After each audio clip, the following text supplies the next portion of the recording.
People walk days to get here, as far as 20 miles, which in the mountains, when you're sick or walking with children, takes a long time.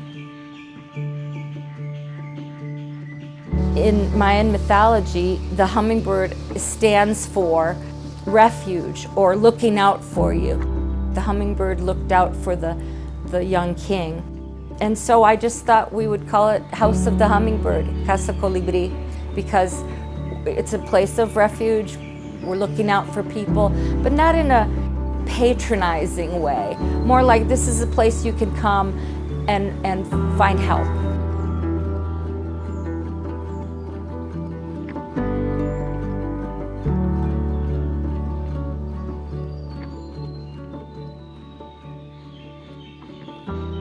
Casa Colibri is a medical clinic in the Huehuetenango province of northwest Guatemala, about 5.5 miles from the border of Mexico. We got involved with Casa Colibri before it was Casa Colibri. We got involved in Guatemala in 2001. I'm a Rotarian, and a fellow Rotarian came to our club and said that she needed a medical needs assessment in the area. My husband said, yeah, I'd love to go, I can do that. And then the person that wanted him to go said, well, now we need a Spanish translator, and I happen to speak Spanish. And so he came home and asked me, not knowing if I'd say yes or no, and I said, I'd love to, that sounds like fun, an adventure. It turned out to be life-changing, obviously.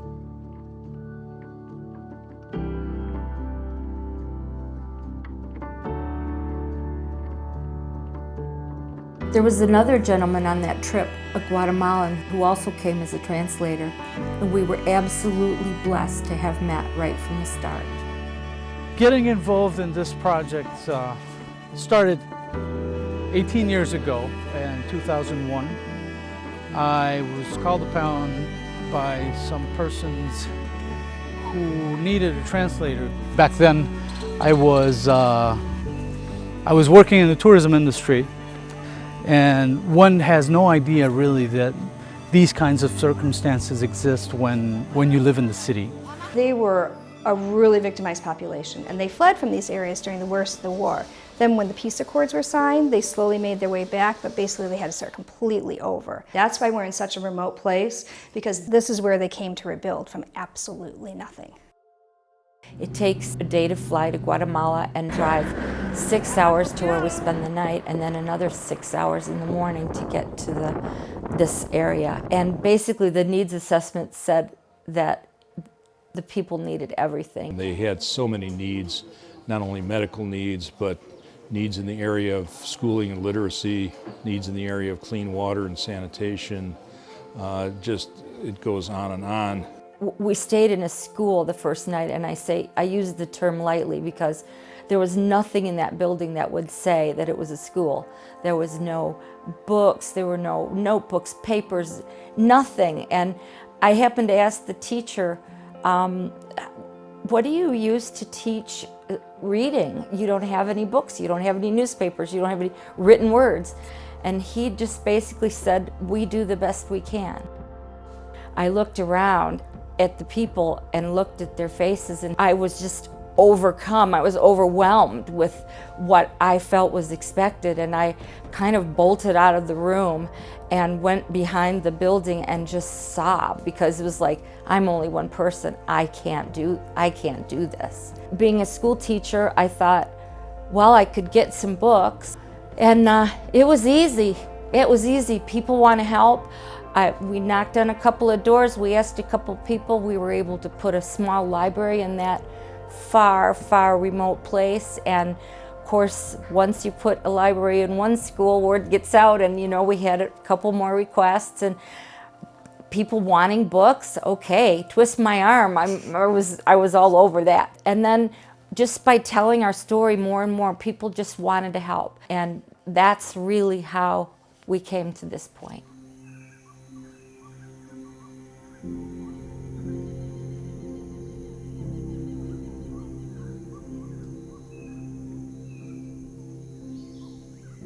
When we first came here, really what we saw was what is now called extreme poverty. Since then, people have been able to climb out of extreme poverty, not to middle class, but have started to improve their lives. Our primary areas of focus are disease prevention and treatment. Basic literacy, education is the second one. And the third one is infrastructure, which for us that means clean water and sanitation. One thing that we have focused on quite heavily is improving the maternal and infant death rate in this area. When we did our needs assessment, the official numbers were as high as 50% infant death and 25% maternal in childbirth. And those numbers were among the worst in the entire world. It's harder than what we're used to as pregnancy. I mean, most women have multiple children, and they'll have one in their belly, and then they'll have one on their back, and they'll be working all day, and they're carrying around and making babies, in addition to cooking, cleaning. Some of them work in the fields. If they're not having a healthy pregnancy, no one knows. And if, for example, they have diabetes, they have a very large baby, and if they didn't monitor their diet with that, then they could have delivery complications. You know, they can't deliver a large baby vaginally. There's no access to C-sections because they wouldn't have known that, and the closest hospital is a 3-hour drive away. Coming in, we do fetal heart tones for them. We check their blood pressure and just make sure they're having a healthy pregnancy. And then we educate her on things that she can do to have a healthy baby. One of the things that they take away with them is vitamins, because their diet is lacking a lot of things that they need to produce a healthy child. One of the things I'm most proud of is that we took a Mayan man who lives in this area, speaks this Mayan language, Canhobal, and we sent him to university for 4 years to be a nurse practitioner so that he could come back to this clinic and provide medical care every day. Man asan tolcho atender anima hun kuye tok ya ilal ma maxil chi haye kok baitel chi abula khismi manil sino que también chi el kasto hun aldeas tanto ashka lieto hun chen carro hun chi clínica sobre ruedas chihil to bish ish ayok yalan unin bish ikhal el ish chihil to het hanta kaush nakhil chek to hiban isqina le bish yuh unin wal aych kan yalan unin shiwi shatzetal chihey to hiban ismi manile bish yet con los kan yalan unin entonces yo walich illa te junto como hochtaq bay juntan lugar bay kahano nekti kam maxil chilon de bishin yila te juntan kaush nakhil tu shiwi shatzetal chihey to hiban bish tanto ashka sheye hunok ilia chihay ban bish man asan to ay ki yalan unin. He's working long hours. He's delivering babies. He's doing the clinic on wheels. He screens women, provides prenatal care. Now he also does that here in the clinic, but he can outreach many more people in different areas with the clinic on wheels. He can flag potential catastrophes in childbirth and make arrangements to get those women to a hospital, which is considerably far away. From this clinic right here, it's 3 hours on a very bumpy, difficult truck ride. But at least if you know that there's a risk that's going to happen, we can identify those and get those into the hospital. And it has made a big impact on maternal and infant death. Santol, un programa yet Casa Colibri, Chiyipay, I hope this care goes to empowering women. I want to educate them so that they understand their bodies, they understand reproduction, and they have control over childbearing and what they're in their lives. Having access to care to the women, and it's not just the pregnant women, because I see lots of women. Sometimes I think it's just they know that someone cares about them. They come in with, back aches and belly aches, feet pain, and they just want someone to listen to what they have to say. And I find a lot of them walk out of here happy just after a conversation with us. As much as the medicine we offer, the caring, compassion, and concern counts too, maybe even more than the medicine.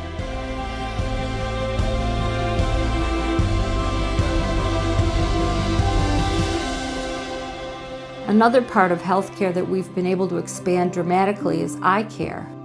It's such an amazing thing to watch somebody put on their first pair of glasses. About 17 years ago, I had eye surgery, and I went from 2600 vision to 20/20 vision. So I know the differences of what you see or can't see. I was legally blind, and if I was out in the trails out here, I'm certain that I'd fall off. Giving people the opportunity to see is amazing, because if they can't see, they can't walk, even if it's to the latrine a couple trees away. If they're a young adult or a medium-aged adult and they lose their vision and they can't see, they lose their job in this area. They become an instant burden on their family and their culture. Giving these people the ability to see allows more opportunity for them to take care of themselves and eventually solve some of the limits that they have here. You know, for the children, that opens the whole world. If a child can see in school, they can learn in school. When we first started coming here, no little girl went beyond second grade. Now the girls are going to school as much as the boys are. And some of the girls are going on to high school just the way the boys are, and some of the boys and girls are going on to college. Domingo Grande down there, the big guy, he has single-handedly brought early childhood literacy up to that part. And he's the one that will come and say, I need more of this book, like the first 500 words in Spanish. And it is like the New York Times bestsellers list up there. And it was because he had a little girl, Maria Cecilia, and he wanted her to have a book. And so he got her a book through Linda. And then he said, well, I want all the kids in my village to have books. And now there's kids up there sitting in the dirt, sitting on logs reading, and the dad will sit down on a bag of beans and they're going through the book together. Just to give you an idea of how it's been evolving, the original school for Nuevo Eden, when they established this village, looked something like this. This is what a very typical rural school would look like. Corrugated steel roofs, you have boards on the sides. The original schools had no concrete floor, they had no lighting, no power. Today the school looks like this. Like I was saying, this is a single classroom school. What they will do normally is they will place the children in rows by grades. So the teacher will pretty much teach six grades in one morning. Usually the older children will help the younger ones. Despite the fact that it's something that is very rustic, children enjoy enormously coming to school every morning and getting the opportunity to get educated. We believe in improving education because this is the key factor for people to break out of the poverty cycle. Education, health, and any infrastructure related to both of those bigger programs. I think the general state of health is better. People are being educated in how important hygiene is, how important good nutrition is. We're working on that. I mean, it's a work in progress. People here like their soft drinks and their snack foods as much as we do. The difference is we have dentists and toothbrushes and toothpaste. A lot of times I've seen a lot of kids have every tooth in their mouth pulled out. So we're working on that. We have some projects in that direction. We pull teeth, we pull lots and lots and lots and lots of teeth because there are serious issues with water safety. You have to boil the water at a rolling boil for 20 minutes to make it safe, but when you have, a family of 12 and you have a pot of water and you're trying to, rolling boil and it's on a fire, it's difficult. And not to mention that for a large part of the year there's no water source here, so they have to go down to the river. They know it, but the reality of giving people nothing but water all the time is difficult, especially when the food and beverage industry started trucking up here these low price snacks and drinks and all that, but they're high sugar, high acid, and it's just taking a huge toll on the teeth and a huge toll nutritionally, especially for the kids, because they love this stuff. Once they taste it, they're like, of course they want it, they're kids. And if all you eat is beans and rice and beans and rice and beans and rice, and maybe once every month or two you get a little bit of chicken, well, that orange pop tastes fantastic. And when you're hungry and you're hot and you're thirsty, it's extra good. capas ay dia en kaiti yuhtol chi wa ayudare chin trahi disiem y chin colone wa estos anehal yin kanjobal kalin español. Objetivo ma hunis meta epti tolchi yi elapnok bay hantag anima kahan bay hun comunidad ti yuhtol chi yoche heptol watch tol ay watch hun sa unintuk am chi ahya ilye yuhtol yin sha abilal yuhun abil chi hay unin kaiti asha hun sa unin chi hay kaiti hantag anima icham ache chuche Punsansha, chi hayep kaiti is objetivo epti, yuhtol am chi ahyailye, yuhtol watch kalisye, chi aek masani abil, am chi ahyailye.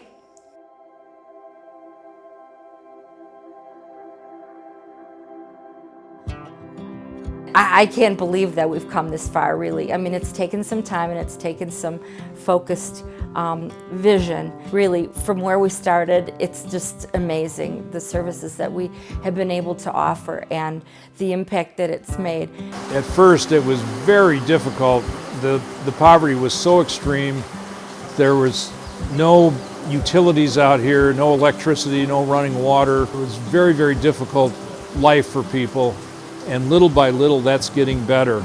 There's still a long way to go. I'm not trying to deny that, but we're starting to see some changes and changes for the better. When I first started coming here, the clinic was on a generator. So now we have electricity most of the time. Our water supply has increased. Even just the, as far as the country goes, it's very exciting to see completion of projects. Bridges have been built, roadways have been paved. There's more transportation in the country, and now our patient population has more accessibility for resources, which is wonderful. As much as conditions have improved and as much as Casa Colibri has helped the Mayan people, there's a deep change that happens in our volunteers as well. We've seen time and time again that you can't help but be deeply affected and changed just by being here. Coming here for the first time changed my life forever. I was a pretty self-centered person when I first came here, and it's made me understand what it is to relate to the rest of the world. And I just love it, and I've loved to involve other people in that process. Getting involved made a difference in my life, and with that, we're capable of making differences for other people's lives. But again, sometimes it's the Mayans who make the difference in their example of resilience and their joy and simplicity. You see all the children we attend to, they smile, they're happy children, despite the fact that everything is adverse and everything is just so much more difficult. People find their pleasure in very, very simple things. Games. You get a soccer ball out and suddenly you've got 20 kids kicking it around, and if it's not a soccer ball, they find a balloon or something that's round and they can kick. It can be anything. At home, you've got to have uniforms and a coach and a league and referees and that kind of stuff. It's so much different. It almost defies description. The people here are just incredibly loving. I took like an hour to walk here the first time I was here, out through the village, and got to stop, meet people. I couldn't speak their language except for the smiles and the hugs, and it was just an amazing, comforting, wonderful thing to be here. I join in other missions around the world and stuff. I've got my heart here in Casa Colibri. I'm actively involved in depths beyond just the eye clinic. I love the patient population. They are so kind and patient, and they express themselves without using a lot of words, because I can't understand a lot of what they're saying with their words, but how they use their eyes and treat each other, it's obvious that they're very kind and appreciate the things that are being done. I think the biggest thing that we provide is the respect and just demonstrating how important they are as people.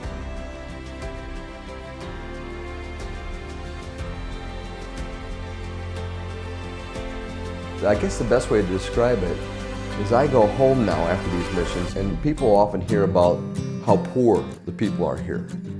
And they say, aren't you just so glad when you get home about all the things you have? And I'm like, not really, not really. I'm actually a bit jealous when I get home of the things these people have that we don't have anymore. The love of their family, the love of their culture, the love of each other. And I feel that, I absorb that when I'm here. I get a sense of connecting with an individual. They're very appreciative, and that makes you feel good. I came back because I prayed on this journey, and God spoke to me on complacency, and He said, you can't be complacent where you're at. I don't have to tell a lot of people to convince them. A lot of people want to come for the adventure. It's the second time, and many people who do come for the adventure do come back for the Maya. You know, most people can't find Guatemala on a map before they come here. I lived as a teenager in North Africa, so my assumption, I always knew I'd go and do international work. My assumption was always that I would go back there because, you know, I was decent with the language, I knew the area. Then I just kept coming back here. I like the people I came with, I like the team, which was not just the gringos, but I really like all the Mayan people that we work with, the local people, and I think that's what makes Casa Colibri really unique. For 3 or 4 years here in the dental clinic, I was the only American. It seemed like it was the right thing because it's their country, and I was here to help out, but I liked that I was working with all Guatemalans, and I was a minority, which seemed like the way it should be. And I've liked how I've seen over the years the Mayan people that we work with more and more become, what's the word, like empowered. And you can see a lot of difference now between the people who are in their 40s and 50s that lived most of their life in the Civil War, and they're tiny, they're frail. A lot of times their health is terrible. Some of them are really psychologically scarred by what they went through, and they went through terrible, terrible things, especially some of the women. And then it's great to see the generation that was born after the war, and they're totally different people, much more empowered. When I first started coming here, people wouldn't even, they'd shuffle in, they'd have their heads down, but they would never look up in our faces. Now, most people look up, and people are starting to complain, and I think that's progress because they're able to identify now, this is a problem, and I want to speak up about it. And I think that's a lot of what Casa Colibri is doing, is empowering the people. Well, my long-term hope has always been that someday we would hand it over to the Guatemalan people themselves. And we're making real progress in that direction. Our executive director is Guatemalan. A lot of our volunteers are Guatemalan. Our employees are all Guatemalan. We have our nurse practitioner and our caretaker of the property and the building. And someday, with help and with teaching and nurturing, and that's my vision, is to turn it over to the Guatemalan people and let this be their project.